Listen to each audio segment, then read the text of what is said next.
이번 한국 수학여행은 최고의 선택이었습니다. 고등학생들이 한국의 발전된 모습을 보고 정말 놀라워했죠.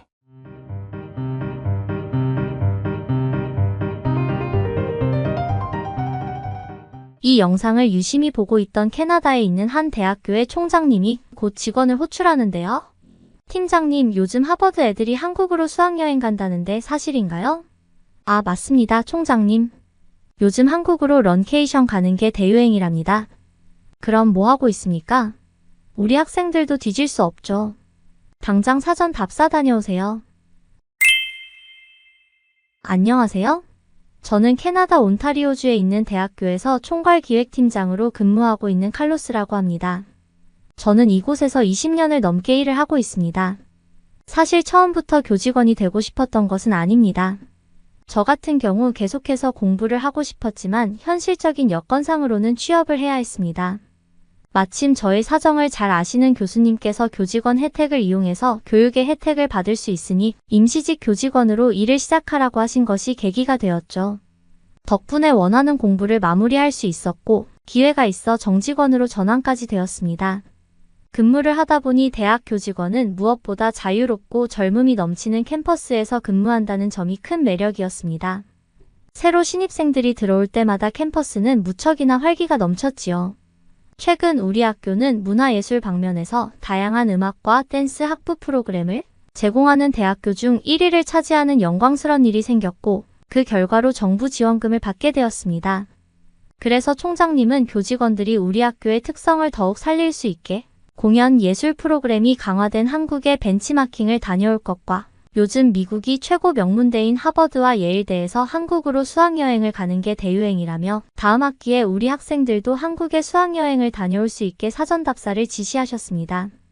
사실 총장님의 지시가 있기 전부터 선진견학을 다녀올 후보지를 선정하던 우리 대학교 직원들은 고민 없이 한국행을 택했습니다. 캐나다에서도 불고 있는 한류바람은 거세지는 시점을 지나 일상화가 되어가고 있습니다. 대학 구내식당에서도 일주일에 한 번은 김치를 포함한 한식으로 메뉴가 나옵니다. 학교 내 매점에서는 라면을 파는 건 당연한 일이 되었고요. 얼마 전 영화공연부에서는 영상물 사용 허락을 받아 대강당에서 봉준호 감독의 기생충 영화를 보여주기도 했죠. 그리고 우리 학교에 재학 중인 한국인 이민 3세의 경우 학생들 사이에 인기가 매우 많습니다. 제가 교직원으로 처음 근무했을 때만 해도 동양인에 대한 인종차별이 곳곳에 있었습니다. 학생들 간에도 유색인종을 무시하고 몇몇 개념 없는 교수들은 아시아계 학생들의 학점을 공평하게 주지 않아서 학생인권위원회에 문제를 제기하는 사례도 있었습니다. 하지만 이제는 위상이 완전히 뒤바뀐 상태입니다. 아이들 사이에 오징어 게임 모르면 왕따를 당할 판이고 사랑의 불시착 드라마 주인공 현빈처럼 잘생긴 한국 배우를 닮은 한국인은 여학생들의 파티 초대를 매일매일 받을 정도니까요. 2020년에는 캐나다의 맥도날드에서 9개의 치킨 너겟으로 이루어진 BTS 밀은 구경도 못해보고 순식간에 판매되었고 아이들 사이에서는 BTS 밀 세트를 사서 인증샷을 찍고 페이스북에 올리는 것이 대유행이었습니다. 이런 분위기 속에 총장님이 한국으로 벤치마킹과 학생 수학 여행까지 지시한 것은 자연스러운 것이었죠. 저를 포함해서 30명의 견학단이 일정을 짜서 한국으로 출발하였습니다. 저는 총괄기획팀장으로 우리가 방문할 문화공연기획사와 수학여행지 결정을 위한 장소 섭외를 마쳤습니다. 하버드 학생들이 방문한 진관사라는 절에도 가기로 했고 그리고 일부 고등학교를 방문하기로 일정도 잡았습니다. 왜냐하면 몇 년 뒤 한국에 있는 고등학생들에게 우리 대학의 입학을 유도하기 위해 입학설명회를 개최할 예정인데 그 전에 한국의 고등학생 학업 수준이나 문화에 대해서 미리 챙겨볼 필요가 있었기 때문입니다. 도착하자마자 우리 팀은 넷플릭스에서만 보던 한국의 발전된 실제 모습을 볼 수 있었습니다. 다들 한국의 엄청난 규모의 공항시설을 보고 놀랐고 마치 미래사회같이 로봇과 시스템이 완벽한 환경에 감탄했습니다. 하지만 무엇보다도 한국 사람들이 우리가 알고 있던 동양인답지 않게 풍채가 크고 인물이 모두 훌륭하다는 것이 가장 눈에 띄었어요. 한국은 배우만 잘생긴 게 아니더라고요. 우리 팀은 경기도의 한 대학교에서 제공해준 차량을 이용해서 숙소까지 무사히 올 수 있었고 다음날 첫 일정인 경기도의 한 고등학교를 방문할 준비를 했습니다. 경기도 안양의 한 고등학교를 방문하게 된 우리는 대강당에서 학교의 시스템을 잠시 듣고 2학년 수업을 선택해서 참관하는 일정이었습니다. 대강당에서는 교감 선생님의 설명으로 한국 학교의 시스템에 대해 들으면서 정말 놀라운 사실을 알 수 있었습니다. 한국의 교육 시스템은 어린 나이부터 한글을 가르치기 때문에 문맹률이 매우 낮다고 했습니다. 그리고 공교육과 사교육이 동시에 이루어지고 있고 빈곤층의 대학 진학률도 높을 정도로 고학력을 얻기 쉬운 점 등이 몇 년 전 세계경제포럼에서 인정받았더군요. 물론 현실과 다르다는 비판이 이어지기도 했지만 문맹률이 낮은 건 사실이니까요. 거기다 오바마 전 대통령도 한국의 교육 시스템을 칭찬하기도 했습니다. 하지만 학교 측은 이런 공식적인 뉴스들이 세계에서 바라보는 한국과 한국 내부에서의 시각차가 분명히 존재한다면서 설명을 해주었는데요. 현저히 낮은 문맹률, 높은 대학 진학률, 각종 국제시험에 한국 학생들이 높은 점수를 받는 면에서 보면 한국 교육 시스템이 세계인들에게 성공적으로 비춰지고 있음이 분명하다면서요. 하지만 예전에 한국 교육은 지나친 경쟁 위주의 학습이고 암기 위주인데다가 과도한 사교육비 등 문제점을 많이 내포하고 있었고 세월이 지난 지금도 여전히 그 문제에서 자유롭지 않다고 하셨어요. 몇 년 전 영국 BBC 방송에서는 재밌는 실험을 한 적이 있는데 영국 학생들을 실제로 한국 고등학교의 교환학생과 비슷한 개념으로 직접 보낸 후 한국 학생의 생활을 직접 체험하는 프로그램을 했어요. 이 방송에서 한국 고등학생의 엄청나게 긴 수업에 대해 놀라운 모습이 나왔습니다. 오전 7시 50분에 수업을 시작하여 오후 4시 20분까지 이어지고 이후에도 자율학습과 보충학습으로 거의 밤 10시까지 공부하는 하루였는데요. 저도 그 방송을 본 기억이 납니다. 저를 포함한 세계인들은 한국인의 교육 시스템의 문제로 바라보기보다 어떻게 저렇게까지 근면성실할 수 있지 하는 시각이 더 컸을 거예요. 캐나다에서는 죽었다 깨어나도 절대 못합니다. 그러고 보면 캐나다에서도 한국인의 교육열은 대단했고 이민 온 한국 2, 3세대들이 이제는 웬만한 요직에 한 둘 정도는 앉아있을 정도이긴 합니다. 저는 교육계 종사자로서 어떤 교육 시스템도 완벽하게 장점만을 가지고 있지 않다고 말하고 싶어요. 지금의 한류도 다 그런 교육의 시스템으로 시작해서 발전한 것이지 않을까요? 한국 교육 시스템을 듣고 난 후 점심시간이 되어 우리 팀은 한국의 학생 급식 시스템을 보았습니다. 학교마다 영양사가 한 명씩 배치되어 있고 급식을 점검하는 학부모들도 있었습니다. 거기다 재료의 원산지 출처 명기가 정말 디테일했습니다. 특히 제가 본 건 소고기 장조림이었는데 소가 자란 지역과 농장 그것을 유통시킨 유통업자의 이름과 사진 이 학교의 원재료로 배송되기 전까지의 전체 과정이 QR코드 하나로 다 알 수 있었을 정도예요. 식단도 정말 훌륭했습니다.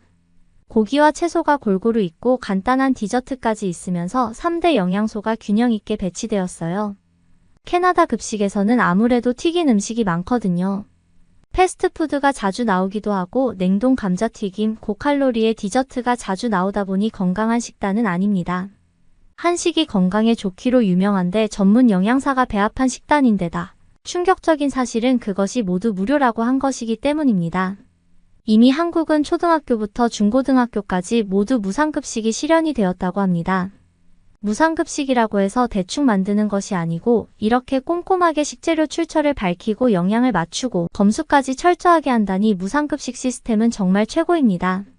배식 아주머니들께서는 식사가 부족하지 않게 배식해 주었고 아이들은 음식을 남김없이 잘 먹었습니다.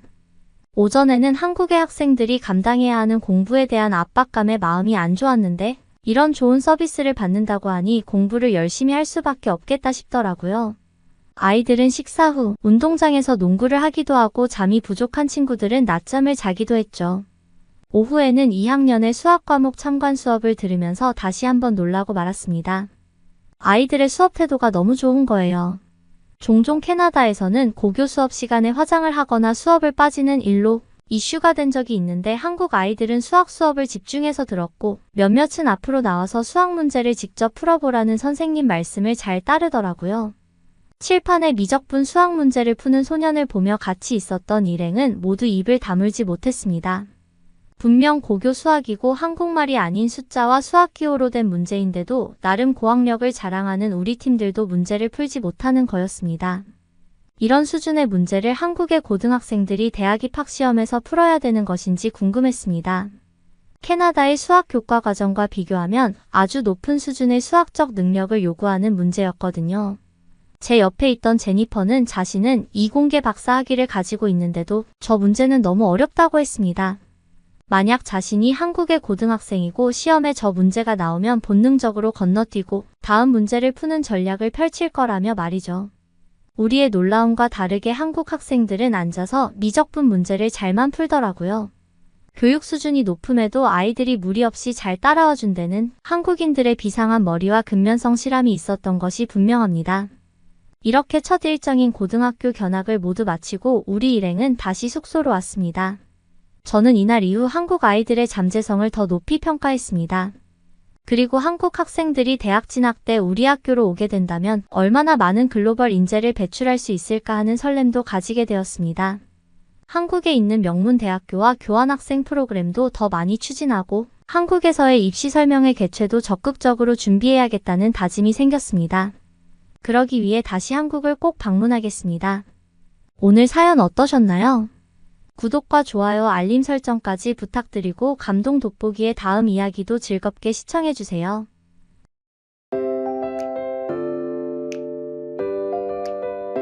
한국의 거리에서 여고생들에게 눈을 떼지 못하는 한 무리의 외국인들이 있습니다. 평범한 여학생들일 뿐인데 저들은 왜 저러는 걸까요? 안녕하세요. 저는 영국에서 평범한 직장인으로 살고 있는 데이지 그랜트라고 합니다. 얼마 전 저희 가족은 남편이 속한 연구소에서 1년 장기 휴가를 제공해주면서 해외 문물 견학이라는 좋은 취지의 프로그램을 제안해 주어서 한국을 다녀오게 되었답니다. 열흘 이상 한국에 머무르면서 한국의 일상을 많이 느끼고 왔는데요. 아이 엄마다 보니 한국의 학생들의 모습이 눈에 많이 들어오던데 특히 한국 아이들의 교복 입은 모습에 감탄을 금치 못했습니다. 저는 영국의 한 여학교에서 일하고 있습니다.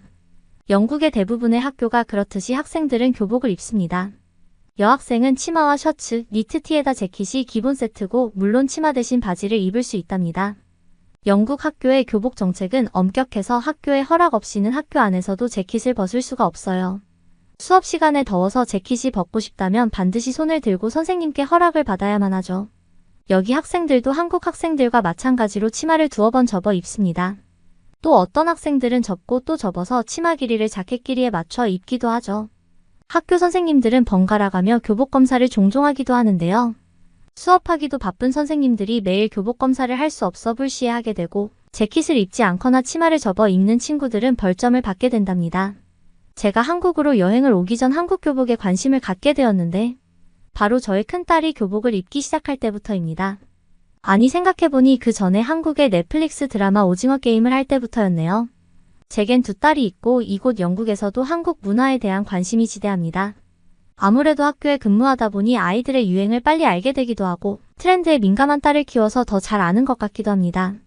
한국의 오징어 게임 드라마가 전 세계를 강타했을 때 영국에서도 오징어 게임 옷 의상 세트를 구하느라 아주 고생을 했어요. 초록색의 트레이닝복은 졸업사진 할로윈 코스프레 때 대단한 인기를 보여줬습니다. 제 딸들도 인기에 편승하느라 해외 직구로 트레이닝 세트를 구매했는데 영화 속 최종 우승자인 이정재 배우의 번호인 456번을 구할 수 없어서 초록색 트레이닝복을 구매한 후 번호만 따로 제작 주문해서 옷핀으로 꽂았던 기억이 나네요. 오징어 게임의 트레이닝복은 교복이라 할 수는 없지만 중국에서는 그런 운동복 세트가 교복이거든요. 그래서 처음엔 오징어 게임이 중국 것인 줄 알았어요. 왜냐하면 두 딸이 어렸을 때 남편과 함께 중국으로 여행 간 적이 있었는데 그때 중국 학생들의 교복 문화를 보고 엄청난 충격을 받았었거든요. 제가 학교에서 근무하는 영향도 있겠지만 영국 사람이라면 예쁜 교복에 대한 로망과 자랑스러움이 있습니다. 유명한 영국 영화인 해리포터 시리즈에도 호그와트를 다니는 마법사 아이들이 교복을 입고 나오잖아요. 예리하신 분은 알겠지만 영화 속에는 같은 학교지만 기숙사별로 교복이 다 다르거든요. 호그와트 교복은 영국의 전통 교복의 느낌을 제대로 표현했습니다. 영국에서 교복은 헨리 8세 때 처음 들어왔어요. 당시에는 파란색 트렌치코트 형식이었는데 파란 정장으로 불렀다고 합니다. 학생들의 교복이 파란색이 된 이유는 당시 가장 구하기 쉬운 염료가 파란색이었기 때문입니다. 이후 영국에서는 초등교육법이 제정된 후 모든 학생들이 초등교육을 받을 수 있게 되면서 점차 교복이 전파되기 시작했습니다. 지금까지 영국의 중고등학생들은 교복을 착용하는데 공립, 사립 가리지 않고 교복을 입어요. 아, 참 영국에서는 남학생들도 치마 교복을 입는다는 사실을 알고 계시나요? 지난 2018년 영국 잉글랜드의 역대 최고 폭염이 이어졌는데 기온이 32도를 웃도는 날에도 남학생들은 반바지를 입을 수 없었어요. 교칙상 남학생의 반바지 착용이 금지됐기 때문인데 이를 이해할 수 없던 남학생들이 항의를 하며 치마를 입고 등교하며 시위를 시작했었죠. 그래서 영국 전역에서 수많은 남학생들의 치마 입기 열풍이 불었고 그 덕에 최근 영국에서는 학생의 성별을 가리지 않고 모두 착용할 수 있는 교복을 도입해서 여학생들도 바지를 입을 수 있고 남학생들도 치마를 입을 수 있게 되었습니다. 어머, 영국 교복 자랑 때문에 이야기가 좀 돌아왔는데요. 여하튼 영국 교복에 자긍심이 있었던 저로서는 중국 여행 중 만나게 된 학생들의 교복을 보고 말 그대로 경악을 하게 되었답니다. 그리고 아무리 공산주의지만 자율성이 없는 모습을 보고 과연 이곳에서 학생들의 개성이 존중될 수 있을까? 나라 발전이 가능할까 싶은 정도였죠. 제가 본 중국 학생들의 모습은 초등학교 고학년인가 중학생 정도 되어 보였는데 여학생은 턱 라인에 맞춘 짧은 단발머리를 하거나 단정하게 하나로 머리를 묶었습니다. 앞머리를 낸 학생들은 절대 눈썹을 가리지 않는 길이라 약간은 촌스러웠고 머리에 눈에 띄는 헤어 액세서리를 하지 않더라고요. 왜 고만할 땐 여자아이들은 예쁜 핀도 꽂고 머리띠도 하는데 중국 아이들은 오로지 검은색 고무줄만 하더라고요. 남자아이들은 더 끔찍했습니다. 소위 말하는 바리깡으로 밀어버리는 아주 짧은 스포츠 머리를 하고 다녔어요. 체육복처럼 생긴 교복을 입고 운동화는 모두가 흑백의 운동화를 신었습니다. 캠퍼스나 농구화를 신은 아이들을 볼 수가 없었어요. 가방도 튀지 않은 무채색만 들고 다녔어요. 마치 영국의 산업혁명 시대의 공장에서 일하고 나오는 일률적인 모습이라 너무 안타까웠다니까요. 동양은 원래 이런 걸까 생각했지만 나중에 큰딸이 교복을 입을 때쯤 일본 교복도 알게 되면서 중국만 교복이 체육복처럼 생긴 거구나 알게 되었죠. 한국에 오기 전까진 유럽의 교복하면 영국, 동양의 교복하면 일본으로 알고 있는데요. 일본 교복은 꽤 세련되어 보였거든요. 딸도 일본 애니메이션을 몇 번 보면서 일본 교복에 대한 환상을 잠시 가졌는데요. 저도 딸아이와 만화를 같이 보니 아주 깜찍하고 발랄한 교복이 마음에 들었답니다. 하지만 나중에 알고 보니 만화에 나오는 세일러복의 교복은 아이들의 순수함이 아닌 성인들의 취향을 저격하기 위해 만든 디자인이었어요. 그걸 알고 나니 일본 교복이 더 이상 예뻐 보이지 않더군요. 어쩔 땐 아이들의 옷으로 성문화를 상징하는 듯한 것에 화가 나기도 했죠. 그런데 최근 일본 학생들 사이에서도 한국의 교복을 놀이를 위해 사고 있다는 사실을 알게 되었어요. K-팝이 많이 유행하다 보니 실제로 한국 아이돌이 다니는 학교의 교복을 동경하기도 하고 입어보고 싶어하는 학생들이 많아졌다고 합니다. 그룹 BTS 멤버 정국 씨가 실제로 다녔던 학교의 교복이 겨자색이어서 한국 교복하면 이 색깔이라는 이미지가 퍼졌다고 합니다. 교복의 인기가 얼마나 좋은지 일본의 대형 교복 업체가 도쿄 디즈니 리조트 시설에 교복 대여 가게를 오픈할 정도라고 했으니까요. 한국에 머무르면서 저는 한국 학생들의 일상을 눈여겨보았는데요. 예전에 한 방송에서 한국과 영국의 고등학생의 생활을 서로 바꿔보는 일이 있었어요. 한국 학생이 영국 학생처럼 영국 학생이 한국 학생의 생활을 경험해보는 건데 그 방송을 봤을 때 하루 종일 학교에 앉아서 공부만 하다가 학교 끝나고도 학원과 집에서 또 공부를 하는 한국 학생의 모습이 너무 안타까웠거든요. 교복을 입고 꾸미지 않은 채 공부만 하는 학생의 모습이 제 뇌리에 남아있었는데요. 이번 한국 여행에서 그 모습을 완전히 깰 수 있었습니다. 서울을 거니는 고등학생들의 모습은 한류 아이돌 스타만큼이나 키가 크고 인물이 훤칠했습니다. 사춘기 아이들이라 여드름이 났긴 했지만 피부가 희고 혈색이 좋아서 얼마나 생기있던지요. 거기다 짙은 눈썹과 서양인 못지않은 큰 눈, 오똑한 코를 가진 학생들이 많았어요. 게다가 과하게 꾸미지 않고 기본에 충실한 스타일링은 정말 세련되었습니다. 그 옛날 중국을 여행하며 봐왔던 무채색의 똑단발 머리의 중국 학생과 꼭 무슨 만화 영화에 나올 법한 과한 헤어스타일과 몸매를 부각시키는 일본의 학생들과는 수준 자체가 달랐습니다. 물론 여학생들의 교복 길이가 영국 학생들만큼 짧게 다니긴 했지만 어린애들이 어른 흉내를 낸 모습이라기보다 그 자체가 하나의 트렌디한 느낌을 주었습니다. 과연 이들이 제가 알던 아시아 사람이 맞나 싶을 정도였으니까요. 그러면서도 학생의 모습을 잃지는 않았어요. 아이들은 대부분 책가방을 메고 있었어요. 사실 영국에서는 책가방 대신 성인들이 들고 다니는 큰 숄더백을 많이 들고 다닙니다. 한쪽만 메고 다니는 것이 어깨에 얼마나 부담을 주는지 말했지만 그 또래 아이들은 멋부리고 싶어서 제 말을 듣지 않았죠. 자기도 숄더백 사달라고 졸라대는데 미루고 미루다가 사줬지 뭐예요. 숄더백 안에 도시락, 물병, 필통까지 넣은 아이들은 상체를 앞으로 숙여서 걸을 수밖에 없어 자세에도 정말 안 좋아요. 한국의 여학생들처럼 교복을 세련되게 꾸며 입고 단정한 외모로 학생다운 면을 유지하면 좋았을 텐데 말이죠. 한국에서의 놀라운 모습은 그뿐 아니었습니다. 우리 가족이 서울 시내를 구경하면서 인사동을 둘러봤을 때였는데요. 분명 한복이긴 하지만 뭔가 세련되고 좀 달라진 옷을 입은 한국인과 외국인들이 많았습니다. K-팝 매니아인 큰딸이 저 옷 모던 한복이야 하며 소리쳤는데 알고 보니 몇 년 전 한국의 유명 걸그룹인 블랙핑크의 뮤직비디오에서 나왔던 옷과 비슷한 모습을 하고 있었어요. 그때 유튜브에선 블랙핑크의 개량 한복을 입은 해외 팬들의 커버댄스 영상이 쏟아져 나와서 저도 딸과 함께 봤던 기억이 납니다. 뮤직비디오 마지막 하이라이트 군무 장면에 블랙핑크가 한복을 입고 등장했는데 전 세계 매체들이 난리도 아니었죠.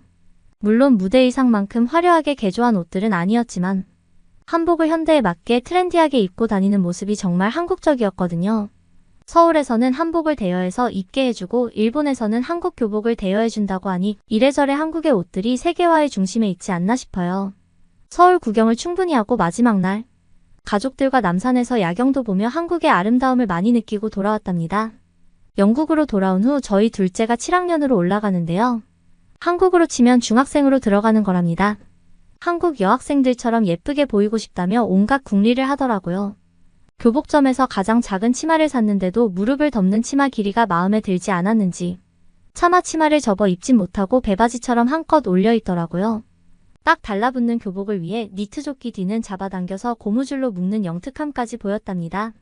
그리고 분명 화장을 하고 다니면 안 된다고 했는데 9학년 언니들이 마스카라는 기본이고 볼터치까지 하고 다닌다며 자기도 막 하고 싶다고 하는 거예요. 원래 둘째들이 좀 잔망스럽잖아요? 9학년이 된 큰딸이 너 한국 여학생들 키 큰 거 봤지? 꾸밀 생각 말고 키부터 커 하며 현실 좀 알라고 아웅다웅하고 있답니다. 곧 둘째도 숄더백 사달라고 조를 시간이 다가오네요. 저의 한국 여행기는 여기까지입니다. 다시 좋은 기회가 온다면 한국의 다른 도시도 방문하고 싶어요. 멀리서도 한류를 계속 응원하겠습니다. 감사합니다. 오늘의 사연 어떠셨나요? 평범해 보이는 교복에도 외국인들은 좋은 평가를 해주니 기쁩니다. 오늘도 감동 돋보기를 끝까지 시청해주셔서 감사합니다. 구독과 좋아요는 영상 제작에 큰 힘이 됩니다. 감사합니다.